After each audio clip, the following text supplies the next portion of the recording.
Comme dans chaque corps de métier ou dans chaque spécialité, il y a toujours quelques phrases qui reviennent, qu'on entend souvent, qu'on soit étudiant ou dans le métier même. On entend toujours ces mêmes phrases. Et généralement, ces phrases sont dites par des personnes qui n'ont rien à voir avec le métier, qui sont pas dedans, ni de près, ni de loin, généralement. Aujourd'hui, on va donc passer en revue quelques phrases typiques qu'on entend quand on est étudiant en médecine. Et je vais vous donner mon avis.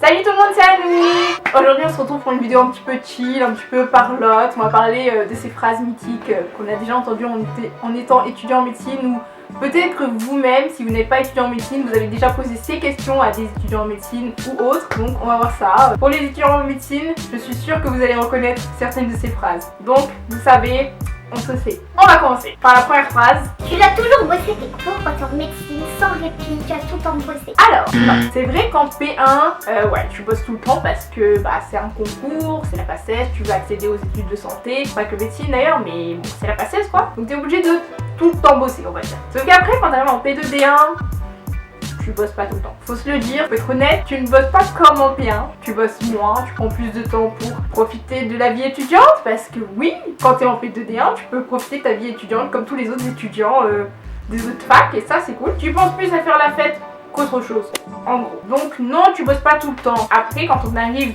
durant l'externat, on se remet un peu à bosser comme en PACES. Je pense que ça dépend des personnes, mais non, on peut pas dire qu'en médecine on bosse tout le temps, enfin personnellement. C'est mon avis, donc voilà. Après, faut aussi prendre du bon temps pour soi, hein. On peut pas être des machines H24, il y en a qui sont comme ça et franchement, chapeau.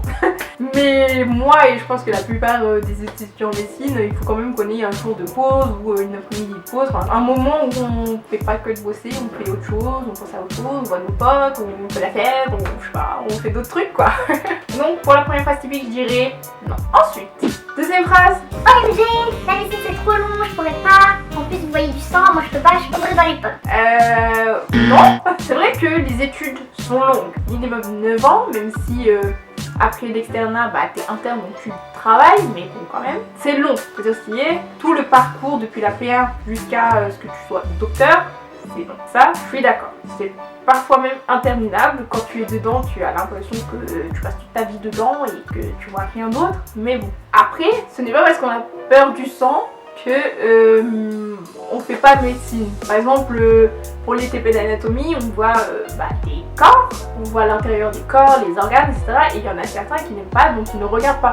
Donc c'est pas parce qu'on a peur du sang ou on a peur des organes qu'on voit visuellement dans un corps qu'on peut pas faire médecine. Non, ça n'a rien à voir. Il y a plein de spécialités où tu vois pas de sang, de trucs comme ça. Donc bon, voilà. Et puis si on veut faire médecine, c'est pas ça qui va nous dissuader de faire médecine. C'est pas un petit peu de sang pendant les TP ou en stage qui va vraiment nous dissuader de faire médecine. Si on veut faire médecine, c'est parce que c'est une vocation, parce qu'on aime bien la médecine, voilà quoi. Enfin, c'est pas ça qui va nous rebuter en tout cas. Donc je dirais plutôt non. Ensuite, troisième phrase. Quand tu étudies dans la filière que tu voulais, c'est beaucoup plus facile, tu as l'impression de ne pas travailler. C'est un mensonge, un très gros mensonge. Je peux vous assurer que si vous le sentez quand vous êtes en médecine, vous sentez que vous travaillez parce que vous n'avez pas le choix déjà de travailler, et de la quantité de travail est énorme, donc tu le sens passer. Tout ce qu'il y a à assimiler, tout ce qu'il y a à savoir, tu le sais quoi, tu le sens, tu le vis, donc non, tu peux pas dire que parce que t'aimes la médecine, t'as pas l'impression de travailler. Je suis désolée, mais ça c'est complètement faux. Mais si personnellement j'ai toujours voulu faire médecin, je suis très contente d'être dans ces études, j'aime beaucoup la médecine, mais les études en elles-mêmes c'est une toute autre histoire. Tu peux aimer la médecine,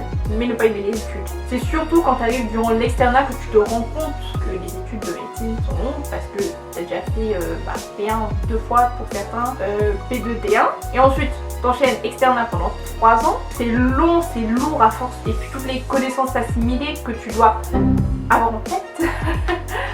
Oui, tu le sens. Et puis faut pas oublier, au bout de l'externat, t'as le CN, donc concours sur plus de 8000 étudiants en médecine, donc t'as la pression et tout. Donc non, c'est pas facile les études de médecine, même si j'aime la médecine, même si on est plus bien aimé la médecine et que c'est ce qu'on voulait faire depuis le début, les études ne sont pas faciles. Après, c'était parce que c'est les études, mais le métier de médecin en soi-même, perso, quand je vois les médecins en stage à l'hôpital ou quand je vois les internes, ils ont l'air de kiffer leur vie. Donc je me dis, c'est sûrement les études qui sont comme ça, et après quand tu seras interne et quand tu seras médecin, tu vas kiffer ta vie de médecin et tu vas kiffer ta vie d'interne parce que c'est ce que tu veux faire, t'es vraiment dans l'action avec les patients. Donc c'est peut-être ça, c'est juste parce que c'est les études et que tu dois assimiler plein de connaissances, mais qu'au final après tu te concentres sur une seule spé, donc ça doit être mieux je pense. Donc je sais pas, je vous tiendrai au courant quand je serai interne ou médecin, je vous dirai si c'est le cas ou pas, mais je pense et je l'espère en tout cas. Donc pour la troisième phrase je dirais non, c'est pas parce que on aime la médecine que les études sont forcément faciles à faire. Ensuite, quatrième phrase. En médecine, faites attention à votre santé, hein, parce que vous connaissez tout ça, alimentation, tout ça. Alors, comme on dit, les cordonniers sont toujours les plus mal chaussés. C'est vrai. Certes, avec les études, on connaît ce qui est bon pour le corps à peu près. Enfin, on sait ce qu'il faut faire, ce qu'il ne faut pas faire, par exemple, tabac, alcool, tout ça, c'est pas bon. On le sait tous.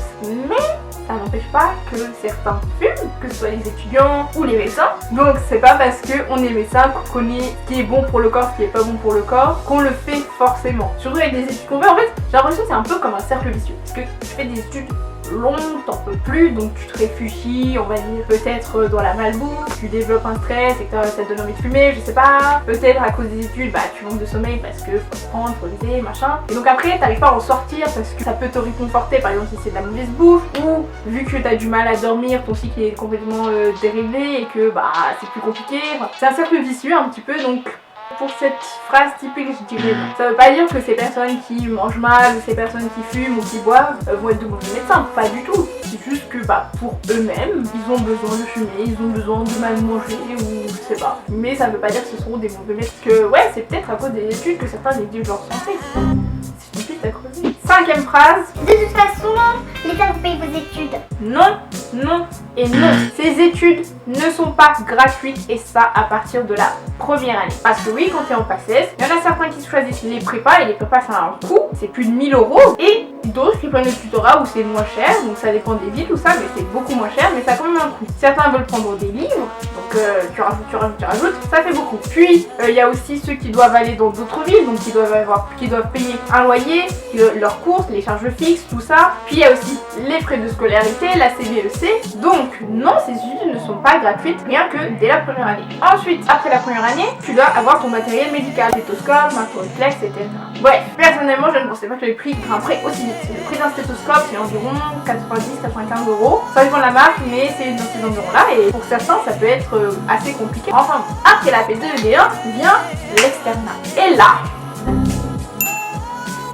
la bonne, le collège de référentiel.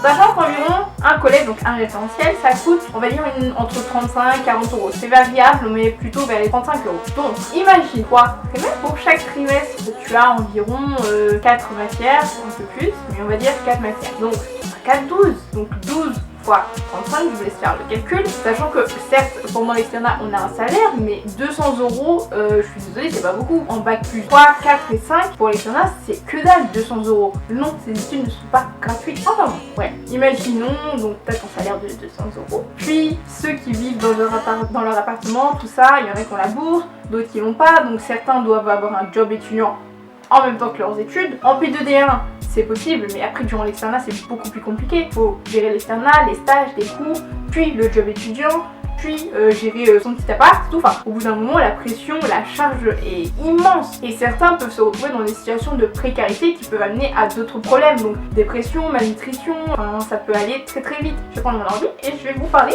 d'une étude qui a été faite par la MEN. Je vous mettrai le lien en bas info si vous voulez pour que vous ayez voir. Je vais prendre mes lunettes. Étudier la médecine a un prix et il ne cesse de grimper. Ainsi, si vous vous préparez à intégrer le PASS, parcours spécifique accès santé, dans quelques semaines, prévoyez un budget de 17 682,50 € pour cette année. Donc ça c'est pour les P1. Ensuite, l'étude évalue également les postes de dépenses d'un étudiant type de 4e année de médecine DFASM1 qui débute son 2e cycle, donc les D2, 4e année. Il devrait débourser 15 752 € en 2020-2021. Donc je suis désolée, je ne vois pas en quoi l'État nous paye nos études là-dedans. Vous voyez bien, c'est surtout en prenant tous les loyers, toutes les charges fixes, etc. Donc ça fait un coût. Mais rien que là, les dépenses types d'un étudiant en D2, c'est chaud. Des supports pédagogiques coûteux en 4e année. Les sublimations, on vous voit... Le coût des référentiels de spécialité qui constitue donc le premier pôle de dépenses en matériel pédagogique pour les étudiants de 4e année est de 1368,87 €. Vous voyez, c'est beaucoup. Bref, si vous voulez plus d'informations, je vous mettrai le lien en barre d'infos. Ensuite, en rapport avec la phrase 5, la phrase 6. Ah, mais vous payez, mais après, de toute façon, vous allez gagner beaucoup d'argent. Oui, certes, les médecins sont bien payés, mais il faut voir ça aussi en fonction du nombre d'années effectuées, parce que pour être médecin à la fin et docteur, c'est minimum 9 ans d'études. Donc je pense qu'au bout de ces 9 ans d'études, voire plus, c'est logique d'avoir un salaire qui soit en équation avec les années d'études de fait et la formation qu'on a eue. Personnellement, je trouve ça logique. Ensuite, ce n'est pas parce que on est médecin qu'on gagne, je sais pas, par exemple, 10K par mois. Non, ça dépend de notre poste. Par exemple, si on est en hôpital ou si on est en libéral, en hôpital si on est PH, donc praticien hospitalier, ou si on est PU-PH, professeur universitaire, praticien hospitalier. Et puis ça dépend aussi de la spécialité. Toutes les spécialités n'ont pas les mêmes revenus et ça dépend aussi de là où on s'installe. Si tu t'installes en campagne, tu n'auras pas le même salaire que si tu t'installes en ville. Donc il y a plein de variables et surtout ça dépend de la qualité de vie qu'on veut avoir. Il y a les médecins qui veulent avoir une très bonne qualité de vie, qui veulent avoir, je sais pas moi, plein de choses.